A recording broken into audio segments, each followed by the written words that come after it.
All right, great. Okay, so we're going to go ahead and get started. So real quick, today's agenda, we're going to go through some information about the Enrollment Reporting Service, and the importance of timely reporting, the Enrollment Reporting Submission Schedule, the weekly notification for non-direct loans, and then understanding the SSCR process and the error corrections, and then we'll finish with compliance best practices and questions at the end. If you have questions throughout the presentation, please feel free to submit them into the Q&A pod, and we will answer them before the end of the webinar. So as many of you may already know, the Clearinghouse was created to serve as a trusted agent to our participating institutions, and our services are designed to facilitate compliance with FERPA, the Higher Education Act, and other applicable laws. As your third-party servicer, we provide enrollment and deferment information to guarantee agencies, lenders, servicers, and the Department of Education on your institution's behalf. The information loaded into our database can be used for other services that we offer, such as Student Tracker and Student Self-Service. In order to ensure that this data is sent to NSLDS in a timely manner, we have established a set of guidelines for reporting your enrollment information. This presentation will go over those guidelines, how they relate to the NSLDS SSCR schedule, and I will also explain the SSCR reporting process. The Department of Education and the National Student Loan Data System requires Title IV granting institutions to certify all federal aid recipients at least every 2 months. You would want to report drops below half-time to the Clearinghouse as swiftly as possible because the Department of Education requires drops below half-time to be sent to NSLDS within 60 days of your institution's date of determination. Because of these requirements, the Clearinghouse recommends reporting at least every 30 to 45 days. Compliance reporting should be both accurate and timely. In order to assist with ensuring your institution reports in a timely manner, you will want to establish and maintain an accurate enrollment reporting schedule. With the help of the Clearinghouse guidelines, your submission schedule is designed to keep your school compliant with the Department of Education reporting regulations and helps you keep track of when your next submission is due. The schedules are set up on an evergreen process. This means that if you were to submit a file today, the submission due date will now move to the exact same time next year as a placeholder. This helps keep your schedule on track year to year. Adjustments to the schedule can be made to the submission schedule via our Clearinghouse secure site. We are aware that some institutions have experienced some difficulties using this feature on our site, and we are working on enhancements to ease this process. If you find you are in need of assistance updating your schedule, please contact the Data Integrity and Operations Department. In today's presentation, I will not be covering how to make adjustments to the submission schedule. However, I have placed a link in the pod at the bottom of the screen to the Changing Your Reporting Schedule tutorial on the Clearinghouse Academy site.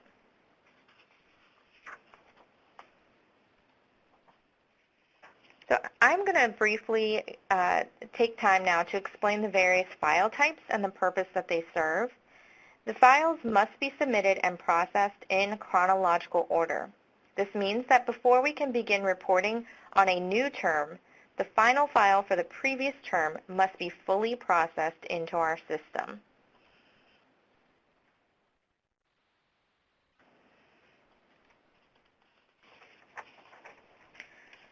So early registration files are optional and cannot be certified more than 30 days before the term begin date and no later than 10 days after the term begin date. An early registration file is used to report students that are registered for an upcoming required term, so we do not accept them on optional summer terms or other non-compulsory terms. Because these files are submitted before the add drop period has ended, we do not accept withdrawn or less than half-time statuses on these files. Some institutions have incurred NSLDS SSCR errors when we have received early registration files before the term begin date. Due to this, we recommend not sending early registration files until at least the first day of classes.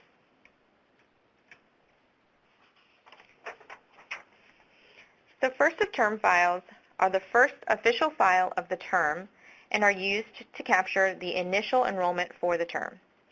We recommend that they be certified and submitted after the add-drop period has ended, but should arrive within 21 to 30 days from the term begin date.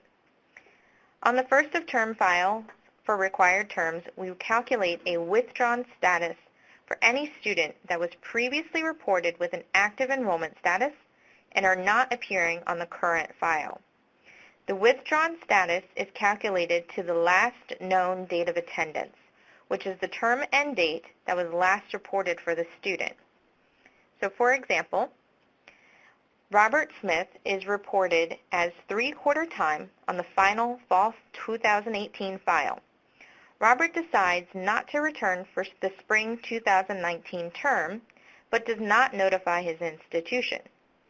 In turn, Robert is not reported by his institution as enrolled, withdrawn, or graduated on the first file for the spring term. We will then calculate a withdrawn status for Robert with a status start date of 12/21/18.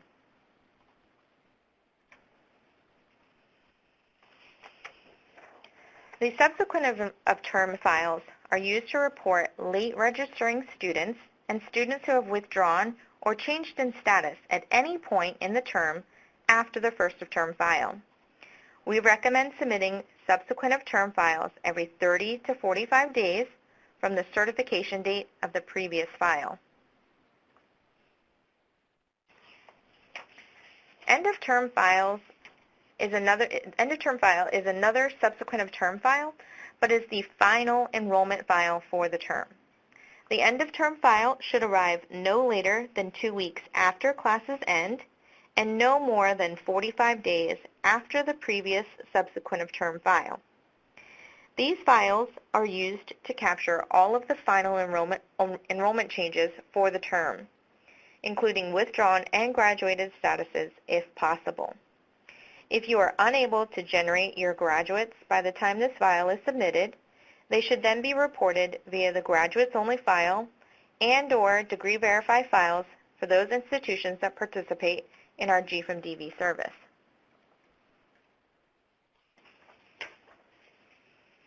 Graduates Only enrollment files. They are used to report graduates that were not picked up on the end of term file. The Grad Only files are intended to capture the G status at campus and program levels. Per 150% reporting requirements, in order for the program to be closed out, the Grad Only transmission must include the G status at the program level for each student. Grad Only files are intended to report separation statuses only. Students with an active enrollment status should not appear on the Grad Only files unless they have a G status that needs to be reported at one or more programs. We still encourage institutions that participate in our Degree Verify and G from DV services to also submit Graduates Only enrollment files. Grad Only files are the only file type that can be processed after the reporting for a new term has begun. It is ideal to have the grad file come in before reporting the new term, especially if students graduate and then immediately re-enroll. But we understand that sometimes that cannot be avoided. If you have additional questions regarding the G from DV service and the Degree Verify that generates the Graduates Only files, there is a webinar specifically for that, and that you can sign up for that on the Clearinghouse Academy site. So, advanced registration files. These files are optional files that can be submitted by institutions that participate in our free student self-service.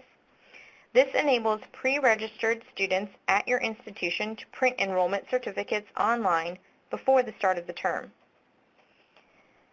These files are not attached to a schedule and are auto-processed by our system, so they are not reviewed by an analyst. Additionally, this data is not eligible to be used when reporting to NSLDS, lenders, servicers, or guarantee agencies. Instructions for reporting the advanced registration files can be found in the Enrollment Reporting Programming and Testing Guide. The link is available in the links pod below. There's also a link below for additional information regarding the differences between an early registration file and an advanced registration file. If you would like to find out more about our student self-service, please feel free to reach out to your institution's client management representative or regional director.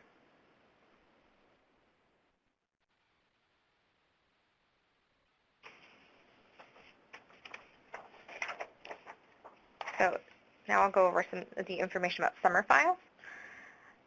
If summer sessions are offered at your institution, the enrollment data should be reported to the Clearinghouse. If summer is optional, we recommend submitting at least twice throughout the term, but strongly encourage maintaining a monthly reporting schedule. Reporting summer provides an accurate depiction of a student's enrollment at your institution, especially if they are working towards their degrees or are eligible to graduate at the end of the summer term. Data submitted on summer files is eligible to be sent to non-direct lenders and NSLDS.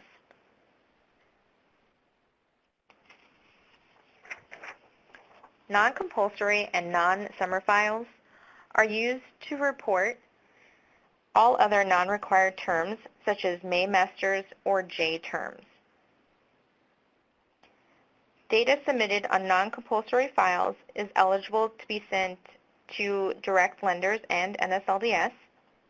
I have provided the Enrollment Reporting Programming and Testing Guide in the link pod below for your reference.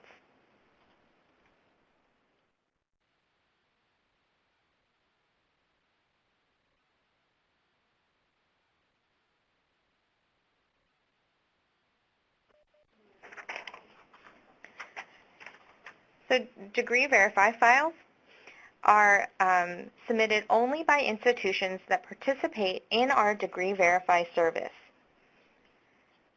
These files are used to report the degrees and certificates your institution has awarded and are used for verification purposes only. The data from these files is not used for compliance reporting. Degree files should be reported to the Clearinghouse after your institution runs the degree audit. Once most of the degrees have been confirmed, if additional degrees are awarded after the degree file has been run, you may submit additional degree files. The Degree Verify schedule can be updated at the same time from the same screen as the Enrollment Reporting schedule or separately under the Degree Transmission tab on the Clearinghouse website. The Degree Verify schedule does not impact the Enrollment Reporting schedule. However, we would still not advise submitting the degree file until after the term has ended, but before reporting enrollment on the new term. This is especially true for our G from DV participants. We recommend submitting both Degree Verify files and Graduates Only files, even if you participate in our G from DV service. If you would like to find out more about Degree Verify service, please feel free to reach out to your institution's client management representative or regional director. So now that I have gone over the different file types, I'm going to touch on email reminders for your submissions. So in order to help facilitate the schedule that your school has created, we have an automated email reminder system. As you can see from the far right column, the later the submission, the broader net we cast. And this net includes contacts from both the registrar's office and the financial aid office. With compliance reporting, we have critical deadlines to meet that impact student loan disbursement and your school's eligibility to administer Title IV loans. To that end, we do everything in our power to keep you on track with your reporting schedule and compliance obligations. In addition to these email reminders, we may also attempt to reach out directly by phone. This call may come from someone in the Data Integrity and Operations Department and/or the Client Relationship Management team.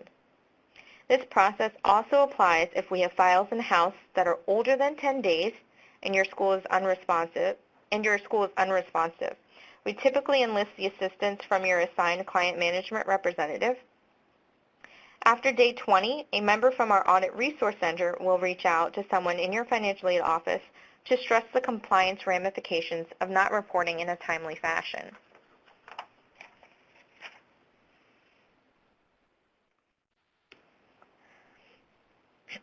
So, in addition to responding to the NSLDS SSCR roster process, we also support our schools' reporting needs through the weekly notification process for non-direct loans. The weekly notification process notifies our participating non-direct loan lenders, servicers, and guarantors of student changes in enrollment statuses.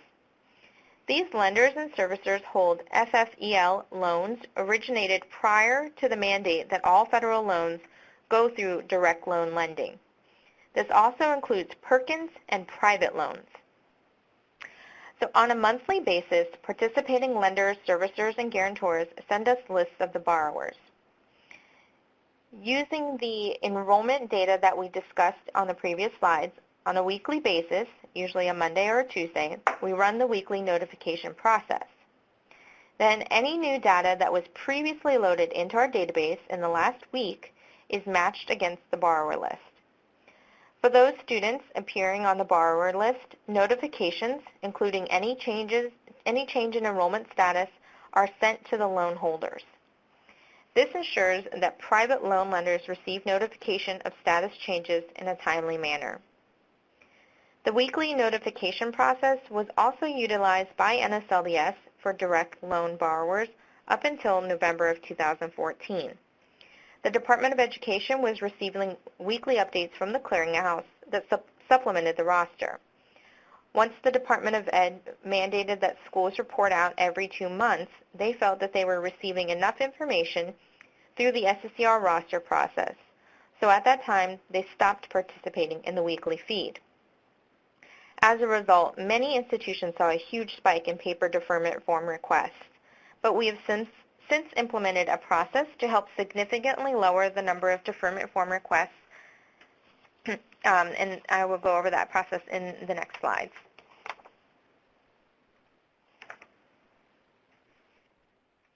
So let's review what happens when you report to the Clearinghouse as it relates to the NSLDS SSCR roster process.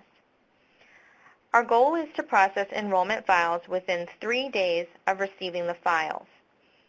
This includes the time that the error reports spend posted to the website. So on day 1, the schools send files to the Clearinghouse, and around day 1.5, the Clearinghouse sends errors and warnings to schools, and then by day 2.5, the schools would resolve errors and warnings, and then by day 3, the Clearinghouse does the final review and loads files into the database. NSE typically receives the SSCR roster from NSLDS within the first business week of the month.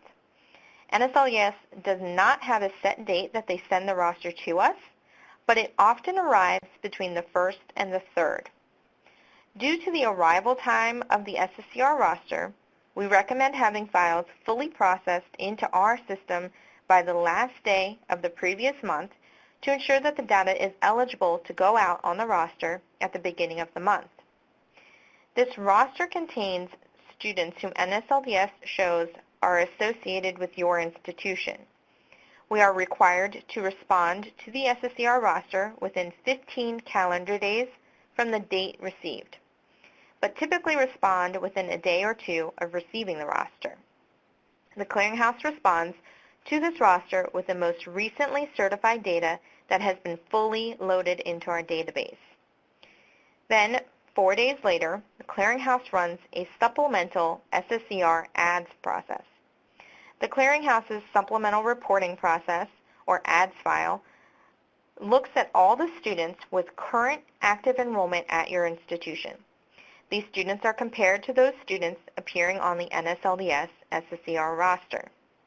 If a student shows current enrollment but does not appear on the roster, the Clearinghouse will review all rosters we've processed for all of our participating schools over the past 10 years. If the student appears on one of these previously processed SSCRs, we will report the most recent enrollment status information to NSLDS and make a request that they add the student to future SSCRs. As soon as NSE recognized schools needed assistance in identifying which students should be added to their SSCR rosters, we began working with FSA and the Department of Ed. This work took over a year because NSE wanted to ensure that this process would not violate FERPA, and as soon as the Clearinghouse received approval from the FSA and the Department of Ed, we released this supplemental reporting process into production. If your school has submitted anything to the Clearinghouse, and it has been fully processed into our database between the 1st and the 11th of the month, we may, as a courtesy, run a mid-month roster response. We are not required to run the mid-month roster and cannot guarantee that we will run it every month. Because we can't guarantee if the mid-month roster response will run, we do not advise relying on this process when submitting your enrollment files. But I just want to clarify that you still should continue reporting your enrollment files as scheduled if you are scheduled to submit one between the 1st and the 11th of the month. When the Clearinghouse receives the NSLDS SSCR error report for your school, the errors will be posted on our secure site and a notification will be sent to your institution. Please note that you may receive an SSCR error report after we respond to the SSCR roster at the beginning of the month, after the ads file process is run, and/or if we run a mid-month roster response for your institution.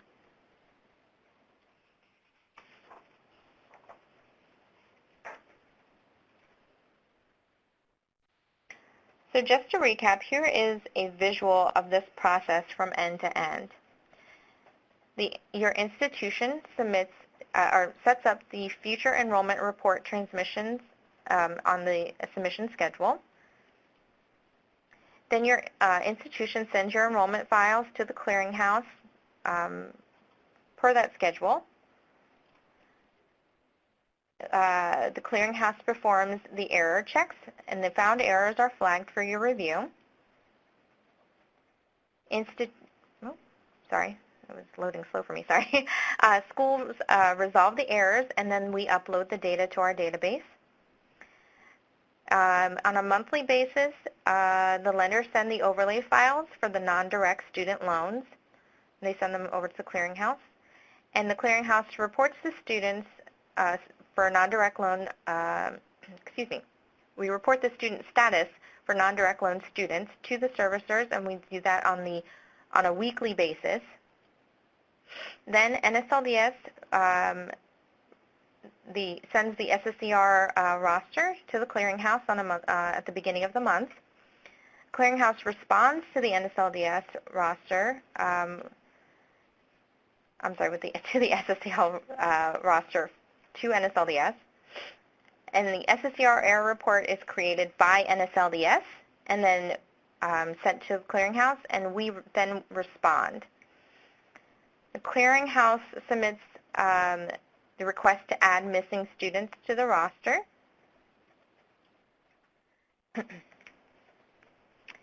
And so now,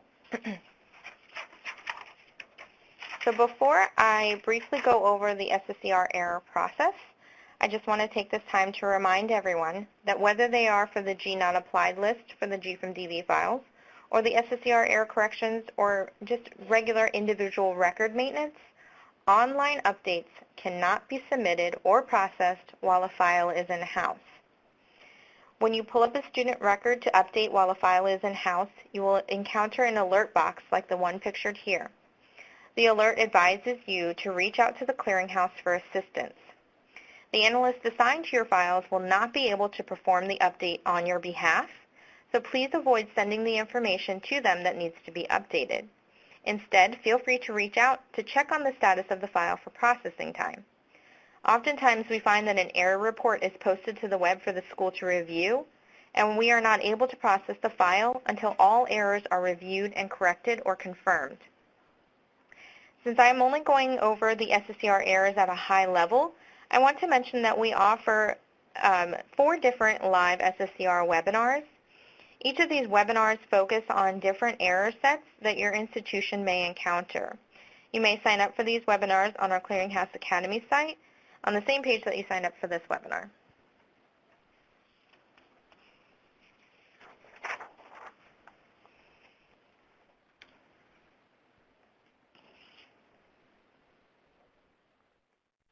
So as I mentioned in my previous slides, after NSLDS receives the SSCR response from the Clearinghouse, they review the data and compare it to the information they have in their database. A record may get flagged as an error based on NSLDS's logic, and the information may not be accurate. NSLDS compiles the records onto the NSLDS SSCR error report and then send the list to the Clearinghouse. At that time, we post the error report to our secure site under the NSLDS Reporting Tab for your institution to review. If no errors are received from NSLDS, we will notate that in the NSLDS error code field in place of the error codes. When the SSCR error report is received, there are requirements that must be met per NSLDS. That is, responding to and correcting your SSCR errors is a compliance requirement. Corrections should be submitted to NSLDS within 10 days of receipt of the SSCR error report. The Clearinghouse provides 8 days to allow for processing time. And you can log in to the Clearinghouse's website under the Student Reporting tab, then click on the Enrollment Reporting link, and then click on the NSLDS Reporting tab if you would like to see your SSCR errors.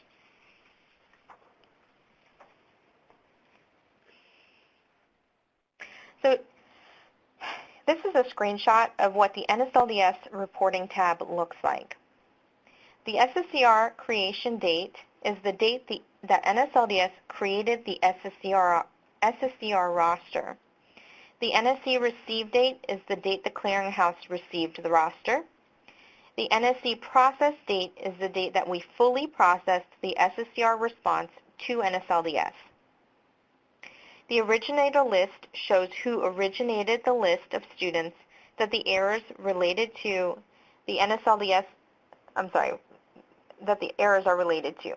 The NSLDS list is based off of the NSLDS SSCR roster, and the CH list is based off of the ads file list that I went over a few slides ago.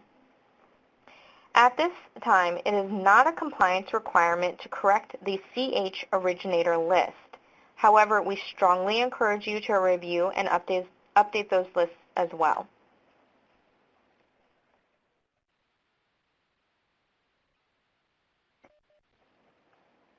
The error report receive date is the date that we received the SSCR error report from NSLDS. The NSC due date is the date that we need the error corrections to be fully loaded into our database. It is the 8th day from the date that the errors are received. We ask for corrections to be made by this date to allow for processing time. As I mentioned before, we are required to respond within 10 days of receiving the SSCR error report. The error response date is the date that we responded to NSLDS with the most recently certified data in our database for the students on the error report. The number of students with errors is the total number of students with SSCR errors. By clicking on this hyperlinked number, you will be able to access the error report. The NSLDS error codes and number with errors breaks down which errors are present and how many records are impacted by that specific error. Some things to keep in mind when viewing these errors. Only work the most recent error list for each originator. Errors can often self-correct, and that will be reflected on the new error list. Continuing to work an old error list could create issues and additional work if the record has already been corrected. Please note that corrections can only be made through each specific SSCR error report up to 30 days after the error report receive date. After 30 days, the SSN hyperlinks will be deactivated. Even though the links will be deactivated, you will still be able to see this list. That is because these screens are static, meaning record numbers will not change and the students will not disappear from the list as they are updated. This allows you to refer to the list in the future.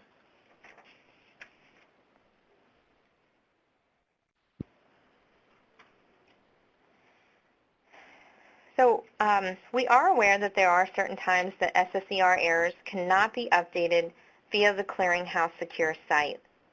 Those updates would need to be updated directly on the NSLDS website or by calling NSLDS directly and opening a conflict ticket. The most common errors that may need to be directly updated with NSLDS are certain error 11s, 22s, and 75s. You may find that you are able to correct some of the students with these error codes, but some you cannot. If you feel the need to update NSLDS directly, we would encourage you to first contact our Audit Resource Center at auditresource@studentclearinghouse.org for advisement. The Audit Resource team can help provide guidance to ensure that updates are made in the correct order to deter from the potential SSCR error 32 code, error 32s, and or overriding the direct updates made in NSLDS with NSE data.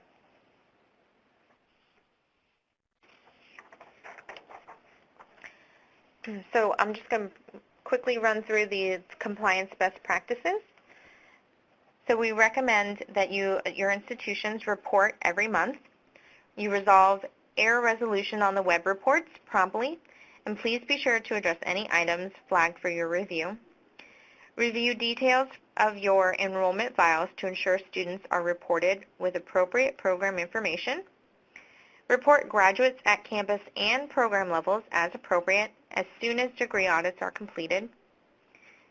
Continue to report graduates until all of your graduates have been reported. Resolve your NSLDS SSCR errors via our secure site within 8 days. And contact school ops at studentclearinghouse.org for any assistance with any non-standard updates, changes, or unique situations.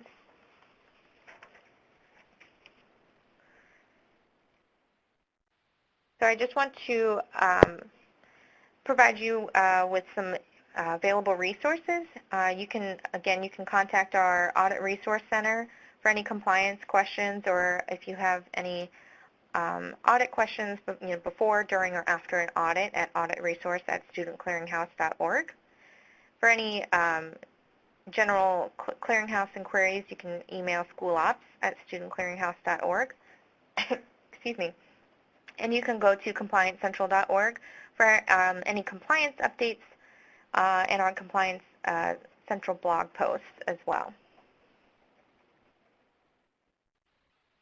So at this time, I'll pause, and if you have any questions, feel free to submit them into the Q&A.